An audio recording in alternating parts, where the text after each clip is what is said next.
two sisters, 12 and 15 years younger than me.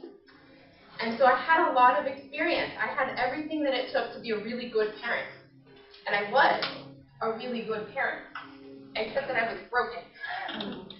And so 5 years ago, he was about 4 years old, and I was sitting with my mentor one day, who, she was saying, oh my gosh, you're bound for great things. You have such amazing things in front of you. You're so smart. Well, I was producing well everywhere. I was producing great results with my son. I was producing great results in any business that I was working in. But the thing was that I had that plastic smile going on, and no one could see what was really going on. And that I was truly scared that at some point, my words and my training were not going to be enough for my son. That he was going to end up following my model and becoming limited himself. So 5 years ago, this is how my life looked like. I was bound for great things and I had the great smile, but you can't see this up too close, but we're all on the roller coaster, totally freaked out. I was so tense. My husband was fiercely angry, and my son was like, ah! He was so scared because he found himself in this family that was crazy. So we were just trying to figure it out. We were young. It was a mess. So I'm sitting there one day with my mentor, and she says, so I've written this book. Thank you for editing it. And I knew it was going to change the world. And she said, so what are you going to write about? And I said, what do you mean, what am I going to write about? I'm not going to write a book. I never wanted to write a book. And she said, no, really, what are you going to share with the world? Because you have something. And I said, no, I don't. I laughed. I said, actually, how about I write a book, and then you can put your name and your PhD on it. Then people will listen. She said, no, what value do you have to give to the world today? That question broke me. I literally ran to my car and cried all the way home for 45 minutes. Because I thought, what value do I have to give to the world? I'm 27 and I can't even come close. I don't know what it is. So the magic happened on the way home. I kept asking myself that. What value do I have to give to the world? What value? By the time I got home, I realized that there was one thing that I was doing kind of well, and that was parenting. We'd gotten to the point where someone would call my son a bad boy, and he would say, no, I'm not. I'm a good boy. I just made a bad choice, and I'm sorry. When he said that at 2, I was like, legacy broken. I was ready to go to blows with the person who said it, and I'm running down the hallway ready to clean up, and he did it himself. And I thought, wow, there's something to this. I've been doing something right. I still have some healing to do. But I've been doing something well. I'd like to capture it. It was the time of the secret, and so I determined I'm going to attract a secret teacher. And what do you think everyone said to me? Yeah, right? Law of attraction. Everyone knew about The Secret 5 years ago. It was taking the world by storm. And everyone would say, you're going to attract who? Who do you think you are to attract a secret teacher into your life? But I knew. It was like one of those, those things that happen here and you just know what's going to happen. You have no idea how. And it's so big, there's no way you could figure it out. But it happened. 3 months later to the day, she walked into a Sizzler behind me and invited me to a workshop where I realized that she was doing the same thing with teenagers and adults that I wanted to do with moms and their babies. Help them figure out how to grow without limits. Help them take off all the stuff that's been limiting, all the limiting beliefs, all of the lies that they've been believing since they were very young. And so I decided I was going to impact the world, but first I had to do some work. And so this is me doing the work, right? Healing my family, deciding to clean some stuff up before I took the stage. So I worked with her for 3 years. It took me 3 years to get certified in her program.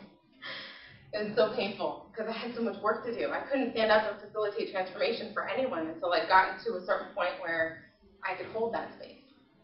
And so I got all excited. I took her program to all of these big places, counties, school districts. I had these big contracts on the table. This was 2008. You guys remember what happened at the end of 2008?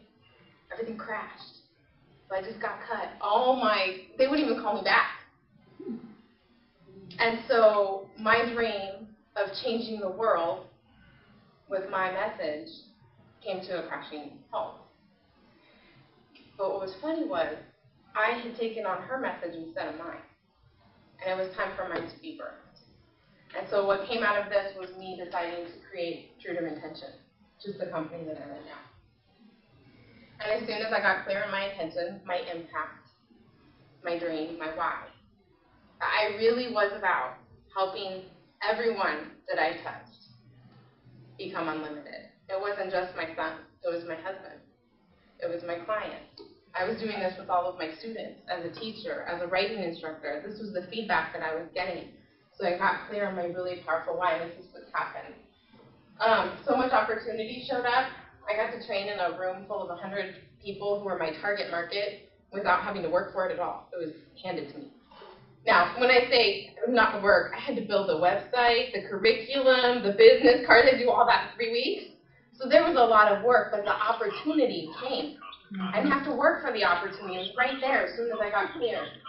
The community that's been built outside of this is unbelievable. It's just people are showing up to do the work, write the books, heal. It's amazing. We do it retreat style.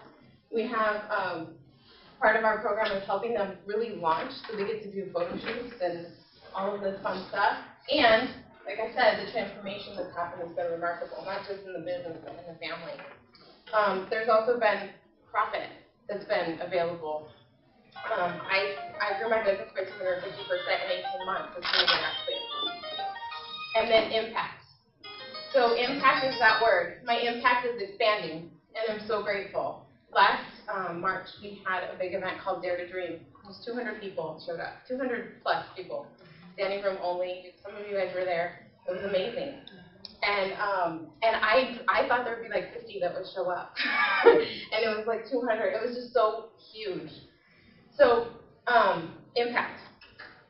You guys know Ruben, and I had the honor of working with him on his book. And at the end of October, I'm probably going to get totally emotional. At the end of October, he contacted me and said, I need to talk to you about my book, because it was just in manuscript form. And he said, they've told me that I only have 30 days left of lucidity. So I know that you're working on your own book. You've got all these other things. But I really want you to just take a look and see if you need anything more from me. And then promise me you'll get it done, whether I'm here or not. Mm-hmm. And I said, okay, so we did. We cleared everything off the table for November. All of my team did. They all pushed him to the front, and we got his manuscript complete. Mm-hmm. And so in time. And I also I asked him, it's kind of bold to ask someone who doesn't have much time, right? But his message was so important to me that I said, can I have like 30 more minutes and interview you? Or will you do a keynote for my Dare to Dream event this next March, where we're going to be launching this book, whether it's not, right? And he said, absolutely. So he gave me 30 minutes of his time, and he gave me more than that, because the message that he shared then was, it was one of those things that you hear, and it like changes you here, but you haven't wrapped your head around it yet. Right. Like, I'm still there 30 days later. Mm-hmm. I'm still seeing the impact of his message. And so here's what's ahead. I only have a few minutes left, so I'm going to hurry. He is going to be the keynote, even though he's not here. Wow. We captured the video. Yolanda captured the video with her team, and we're going to put it together so that people can hear his last words. Because I asked him the question, what if this was your last stage? What would you say? And it was really, really powerful. So here's the thing. I figured out a way. I was inspired with a way, let's say, to do a whole lot in a weekend. My dream 5 years ago of writing a book is manifesting. It's the book cover. It's called Upside Down Mommy, How a Butterfly Transformed One Mommy's Breakdown into Breakthrough. This was my journey with my son, and how he actually became my teacher and facilitated my transformation in the middle of all this. So I want to make it a bestseller on March 8th. March 8th. March 8th. Yeah, put on your calendar. Put on your calendar. Dare to Yes.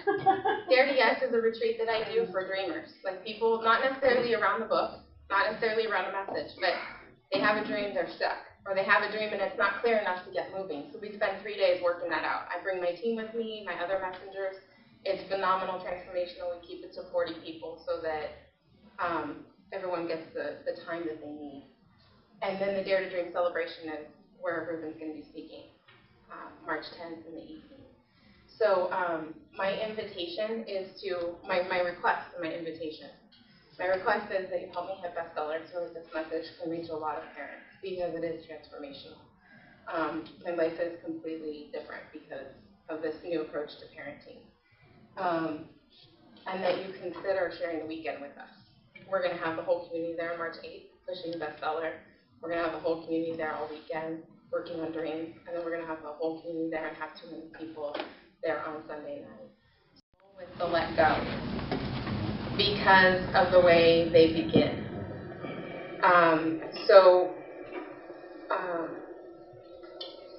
It'll change the communication. It'll empower the parent and the child to live without limits, because it's not just principles for parenting, it is the framework that I use to help people change their lives in my program, my friends, you know what I mean? It's the framework for transformation everywhere. Those two words are just something that I'm just realizing right now. Wow. Let go. Yeah. It's so hard. It is really hard. I know I'm 32 and my mother still calls me every morning, calls me every hour. Yeah, and see, my conversation with my son, because I saw him as my teacher, not someone that I needed to mold and shape, but someone who was going to teach me, was I viewed him as like, my job is to hold the space for you and keep you protected in the cocoon. No limit until you're ready to break free. Because I'm really clear that your purpose is so much bigger than me. I'm really clear. I knew when I held him for the first time. So I had to, it's that whole process. So that's been part of the process with me. But it's hard. The only reason why I say it is because I have a 27-year-old and a 21-year-old, and it wasn't that easy to let them go, and it's extremely not easy to even think of letting my 19-year-old go. She still lives in the house. So she's growing up now. She went to this premiere last night in Hollywood, and I was freaking out. Like, what business does she have in Hollywood? But she got to see with a girlfriend of hers who's an actress. And they saw George Clooney last night, and they were home at 10:30, so I was extremely happy about that.